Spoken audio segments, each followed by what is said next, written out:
Jawa Barat, Indonesia 1914.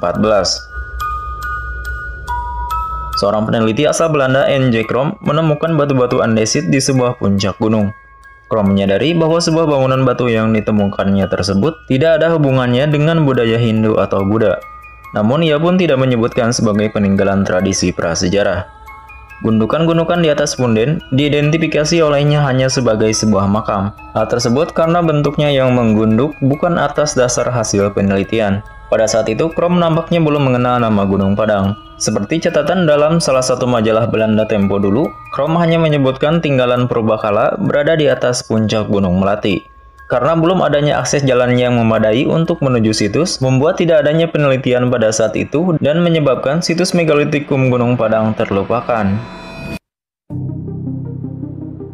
Setelah sempat terlupakan selama puluhan tahun, tepatnya pada tahun 1979, 3 penduduk setempat bernama Endi, Soma, dan Abidin melaporkan kepada Edi selaku penilik kebudayaan Kecamatan Campaka mengenai keberadaan tumpukan batu-batu persegi besar dengan berbagai ukuran yang tersusun dalam satu tempat berundak yang mengarah ke Gunung Gede.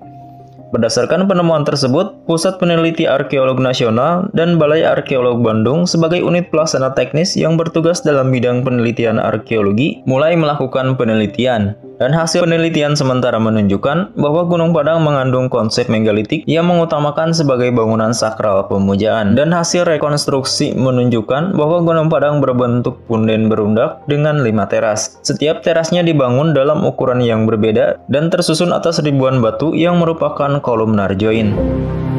Pada tahun 1998, situs Gunung Padang dijadikan sebagai cagar budaya berdasarkan SK Mendikbud tentang penetapan situs wilayah Jawa Barat tanggal 16 Juni 1998 sebagai situs megalitik yang menempati area seluas 3094,59 meter persegi.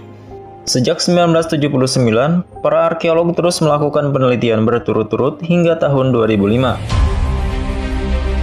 Pada tahun 2012, sekelompok peneliti yang mengatasnamakan Tim Terpadu Riset Mandiri melakukan penelitian terhadap Gunung Padang. Namun hasil penelitiannya malah menuai kontroversi. Debat dari hasil penelitiannya menjadi ramai sehingga menimbulkan dua kubu yang saling berbeda, yaitu kelompok TTRM dan para peneliti arkeolog nasional.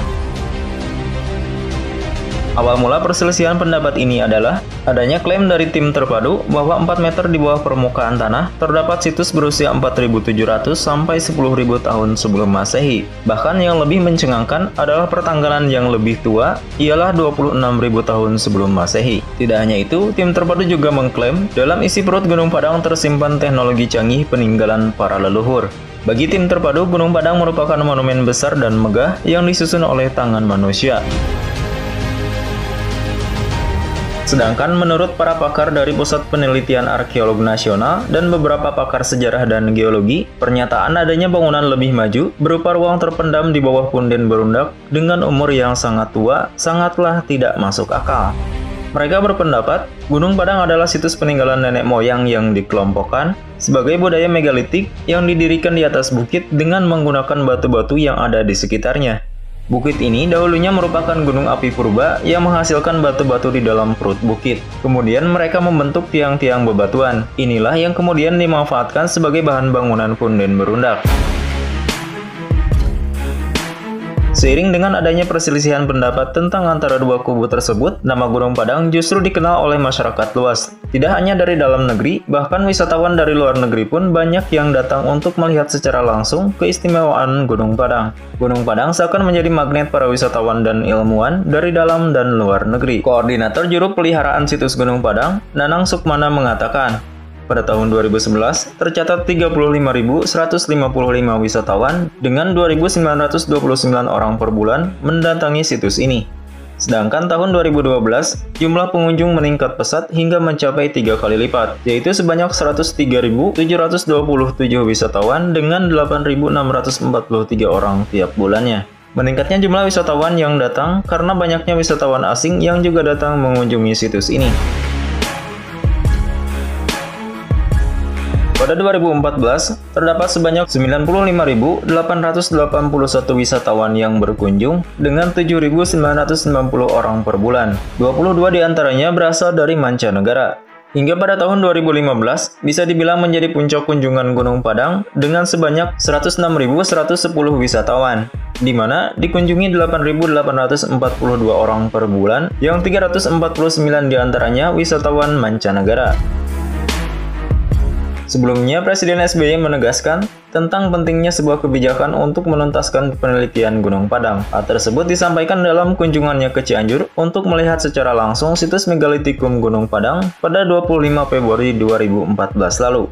Namun setelah SBY tidak lagi menjadi presiden, pemerintah terkesan tak peduli dengan penelitian situs tersebut hingga membuat nama Gunung Padang kembali meredup dan lenyap dari permukaan kesadaran peradaban bangsa Indonesia. Jika kita menilik ke belakang, jauh sebelum Gunung Padang ditemukan, pada saat Kerajaan Inggris mengambil alih wilayah pendudukan Belanda, tepatnya pada tahun 1814, seorang Gubernur Jenderal Inggris, Sir Thomas Stamford Raffles, saat mengunjungi Semarang, ia mendapat laporan temuan-temuan batu berukir di sebuah bukit yang terletak di sekitar desa Bumi Segoro. Tidak butuh waktu lama, Raffles langsung mengutus Hermanus Christian Cornelius untuk melakukan penelitian. Setibanya di lokasi yang dicari, Cornelius mendapati sebuah bangunan besar yang tersembunyi di suatu tempat yang tak jauh dari pertemuan Sungai Elo dan Sungai Progo. Dengan mengarahkan 200 penduduk, dirinya segera membersihkan semak belukar dan batu-batu liar di sekitar lokasi. Secara perlahan, wujud Candi Borobudur yang semula hanya bangunan besar pun mulai terlihat jelas. Dari situlah Candi Borobudur berhasil ditemukan kembali setelah sekian lama terkubur. Tidak diketahui secara pasti mengapa candi ini bisa ditinggalkan penduduk hingga terkubur di dalam tanah selama berabad-abad. Saking lamanya ditinggalkan, candi ini tertutup tanah dan abu vulkanik hingga ditumbuhi pepohonan persis seperti bukit. Pada awal abad ke-20, untuk pertama kalinya dilakukan pemugaran secara berencana atas Candi Borobudur. Di bawah pengarahan insinyur Belanda, Theodor van Erp, stupa-stupa yang masih berserakan disusun kembali, dan jalur jalan ditata ulang di atas teras-teras, serta berbagai relief ukuran dikembalikan pada kedudukan aslinya. Dirinya berhasil mengembalikan sebagian besar kejayaan Borobudur pada waktu silam. Setelah Indonesia merdeka, pada tahun 1955, pemerintah meminta bantuan kepada UNESCO untuk menangani masalah Candi Borobudur. Selanjutnya pada tahun 1960, Borobudur dinyatakan dalam keadaan darurat dan UNESCO dilibatkan lebih aktif dalam upaya pelestarian ini. Upaya penyelamatan Candi Borobudur dilakukan secara besar-besaran sejak 1971, hingga akhirnya UNESCO memasukkan Candi Borobudur sebagai salah satu situs warisan dunia pada tahun 1991. Candi Borobudur sendiri memiliki ketinggian 35 meter dan memiliki luas 2.500 meter persegi. Kisah penemuannya yang memiliki kesamaan dengan penemuan Gunung Padang membuat sebagian orang berpikir, mengapa penelitian situs Gunung Padang dihentikan? Padahal telah timbul dugaan arkeolog bahwa Gunung Padang merupakan warisan kebudayaan Nusantara yang memiliki ketinggian 3 kali dan 9 kali lebih luas dari Candi Borobudur.